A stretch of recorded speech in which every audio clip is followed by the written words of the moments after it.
Hello and welcome to Shoot with Zell, man. My name is Denzel and I'm here to show y'all my arsenal, here to make some friends, here to learn, here to grow with the YouTube gun community, man. I'm here to do it all.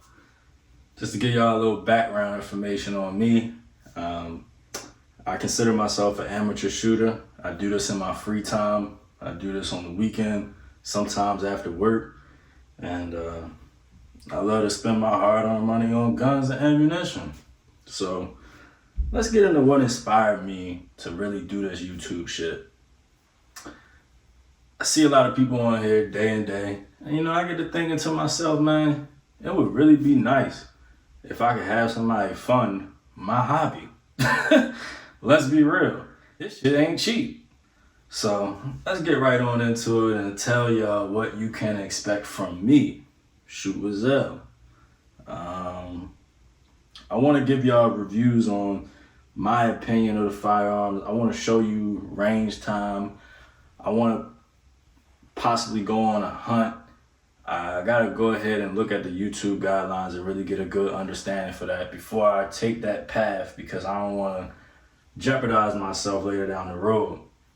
But I want to be involved, man, and I want to show face and tell y'all my opinion and what I think. Give you reviews on new guns that I have, old guns that I have, new parts that I have, everything. Tutorials, and have a discussion on these firearms. I also have a lot of friends and some who may be willing to come and get in front of the camera and show y'all their firearms, or we can just go back and forth and kind of have a conversation on guns and what we like about them, why we think they're important to us. But first, man, let's get started on gun safety, because I know the audience for these videos, you're going to have some people, some kids watching these, teenagers, grown adolescents. If you're new to the firearms, old to them, these are things that you should know, man, if you're going to be involved with guns. Rule number one, every gun on this table, I have already personally checked to see if they was clear. But if you've been watching YouTube for long enough, if you do not check the chamber, man, they're gonna get on you in those comments. So before I pick up any firearm, I'm gonna show y'all that the firearm is clear, all right? But rule number one is basically treat every gun as if it is loaded. You don't know what's in that chamber unless you take the 2 seconds, because it only takes 2 seconds. Unless you take them 2 seconds, you don't know what's in the chamber. If it's empty or if it's clear, if it's loaded, you don't know. Rule number two, man. Never point a firearm at anything you do not intend to destroy. You can find yourself in some very, how do I want to say it? You can find yourself in some sticky situations if you accidentally take out something or somebody, someplace where I do never really want to see myself. Rule number three, man. Finger off the trigger. Matter of fact, fuck that. Finger out of the trigger guard, away from the trigger until you are ready to shoot. When I pick up these firearms, you're going to see my finger placement, and you're going to see that I make sure my finger is way off the trigger guard before I get any type of time with these things, man. Rule number four. Know what's beyond your target. If you at the range, man, if you at a private range, and what I mean by private is backyard range. If you're at a range in your backyard, you should have a berm, okay? Backstop, anything. If you're at the gun range, these are commercial gun ranges, you should know what's beyond your target, Obviously, if there's an RSO that's walking out there, they're gonna yell a ceasefire and everybody's gonna come to a halt, back behind the firing line, however it is set up at your local range. But know what's beyond your target. If your target is a piece of paper, know what is beyond that. Obviously, if you're at the range, 9 times out of 10, it's gonna be a wall, concrete brick wall, okay? Just know what's beyond your target. If you're out there shooting into the woods, You don't know if somebody walking their dog or wherever you are. You could be somewhere where they ride horses through the woods. You don't know what is beyond your target unless you take the time to go past what you're shooting at and understand that, you know, bullets do travel depending on what type of caliber you're shooting. You know, if you're shooting a 6.5 Creedmoor, that has a high velocity round. You need to know what is beyond your target. That's rule number 4. If you like what you hear so far, man, obviously you gotta go ahead and say it. I ain't even really gotta say it. You know what's coming up. Like, comment, subscribe, all right? Like I said, I'm trying to find somebody that's gonna pay for my hobby and send me things so I can review it. Let's be real, all right? I plan to review each and every one of these firearms, but today I'm gonna just go ahead and show y'all briefly what I have on it, if there's any modifications I've done to it. I'm gonna just let you know. I'm gonna jump right on into it and show y'all. This right here is my Mossberg 590, all right? Come around the camera and show y'all real quick. Right here, boom. Yeah, you heard that, right? Just that alone right there, man, if you got an intruder, they gonna go running they hear that. Let's do it one more time. Yeah. I know what that is, and I'm going in the opposite damn direction, all right? This is my Mossberg 590 Shockwave with the heat guard on top of it. I put a little Olight on top for shits and giggles, but that's just because this is my bedside firearm, and ultimately, it's my firearm, so I can do what I want with it. I believe this has a bird nose pistol grip on it. I believe that's what that's called. If I'm saying it wrong or if I got it incorrect, please let me know. You know, drop a comment. But just take a minute to look at this. You know, this is a very nice firearm with a 14-inch barrel on it. The reason why I purchased this firearm is just because I like looking at it. Let's be real.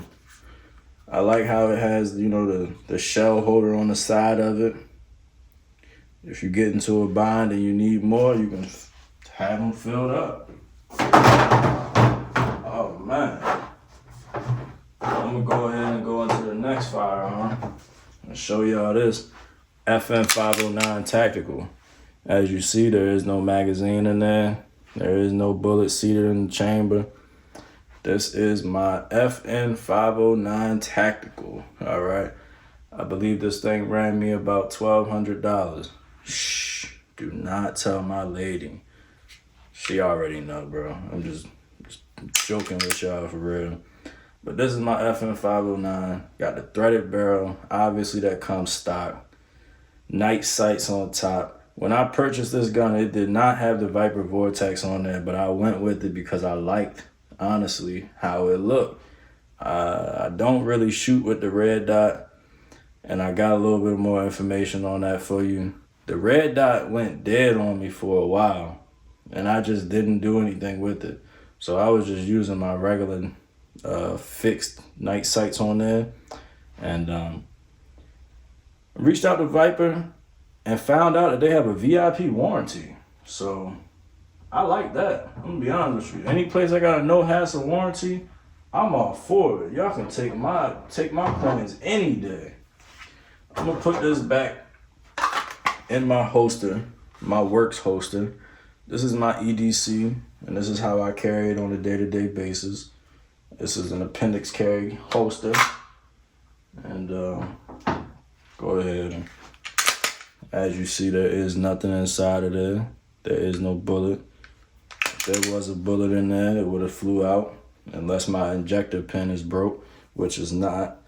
This is my EDC. This is my Glock 45 chambered in 9mm. I do have an Olight on top of there. You know, some people may not like Olight.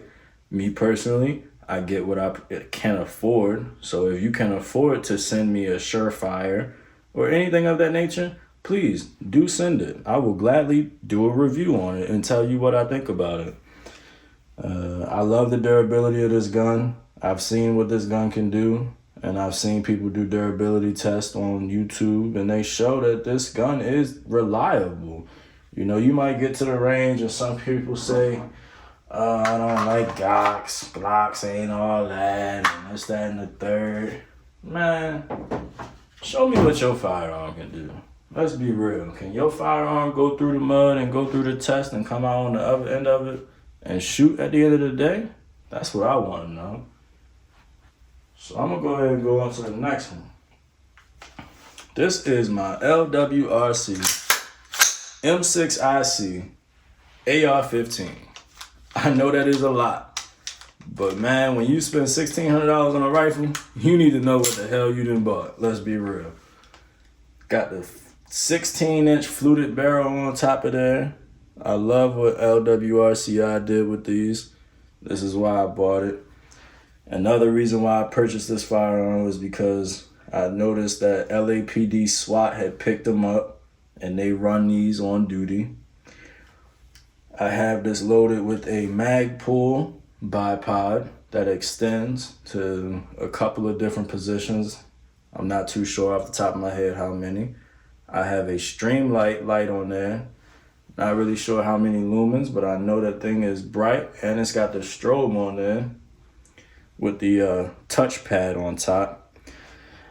Like I said, I get what I can afford, so I have the Daniel Defense iron sights. I like these things. Ranges that I have been to really only have about 100 yards for the long range. So I believe like the most I ever shot, I shot at a private range one time, and that was approximately 120 yards. Me personally, the iron sights work for me. You know what I mean? I've shot steel targets, so I can hear that ping, and I know that I'm shooting my target. I just love the way this thing feels in my hand. Obviously, it's just an AR, but it's my AR #1. And I love the way it feels. I love the way it looks. That tactical gray is cold, man. It really is. But yeah, these are my firearms, man. And if you want to see me do anything with these, let me know. I'll try to make it happen for y'all. I appreciate y'all for tuning in with Shoot with Zell. And if you like anything you see, or if you don't like something you see, let me know in the comments. Give me something to reply back to during my free time. Thanks for tuning in. Please be sure to like, comment, and subscribe. And thanks again, man. I'll see y'all later on the next.